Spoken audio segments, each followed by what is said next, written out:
Sa iba pang balita, isang panukalang batas ang isusulong sa Senado na layong mapalaki ang Legal Assistance Fund ng mga Overseas Filipino Workers o OFW na may kaso sa ibang bansa. Ito ang balita ni Brian De Paz.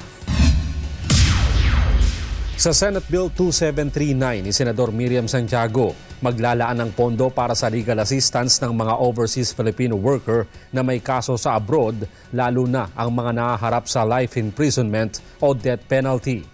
Aamyendahan ng panukala ang probisyon ng Republic Act 8042 o Migrant Workers and Overseas Filipino Act upang palawigin ang Legal Assistance Fund na pinamamahalaan ng Department of Foreign Affairs. Kapag naamyendahan ng batas, titiyakin ito na ang Legal Assistance Fund ay nakahanda anumang oras mula sa panahon ng pagkakaaresto o trial at sa lahat ng uri ng apela sa kaso ng migrant workers na may parusang life imprisonment o death penalty. Dismayado si Santiago sa napaulat na walang counsel ang OFW na si Mary Jane Veloso nang ito'y sumalang sa initial testimonies na recorded at inasistihan ng isang unlicensed translator noong nililitis ito. Sa kasalukuyang IRR ng RA 8042, magkakaroon lang ng access sa legal assistance ang isang OFW kung walang counsel de officio o court-appointed lawyer at kung ito'y convicted at mahaharap sa death penalty. Liban dito, hindi mandatory ang Legal Assistance Fund at ang paglalabas ng pondo ay kung nasa ilalim ng meritorious circumstances na pagpapasyahan ng Undersecretary for Migrant Workers Affairs. Dahil sa ganitong sistema, ayon sa Senador, ang mga Filipinong nasa abroad ay walang magagamit na legal assistance sa oras na kinakailangan. Tinaasan ang Legal Assistance Fund ng 100 million pesos ngayong taon mula sa 30 million noong 2014.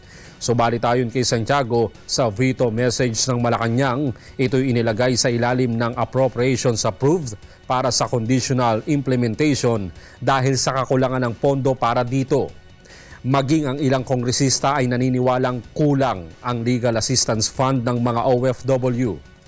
Kaya sa pagbabalik sesyon ng Kongreso sa ikalawang linggo ng Mayo ay maghahain sila ng 500 million pesos supplemental budget para sa OFW Legal Assistance Fund. Kulang yung Legal Assistance Fund na 100 million. Pero ang masama dito, klaro, sa veto message ni President Aquino sa budget, binito niya ang 100 million Legal Assistance Fund. At ang sabi niya, i-identify muna ang sources nito. Ayon sa Palasyo ng Malacanang, kinukonsidera nila ang mga panukala ng mga mababatas na makatutulong sa mga Pilipinong nagtatrabaho sa ibang mga bansa.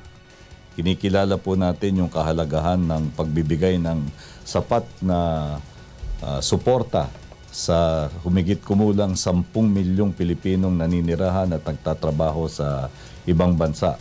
At lahat po ng ating mga foreign embassies and consulates are fully equipped with the necessary resources. Wala namang reaksyon ng DFA sa nasabing panukala. Brian De Paz, UNTV News Worldwide.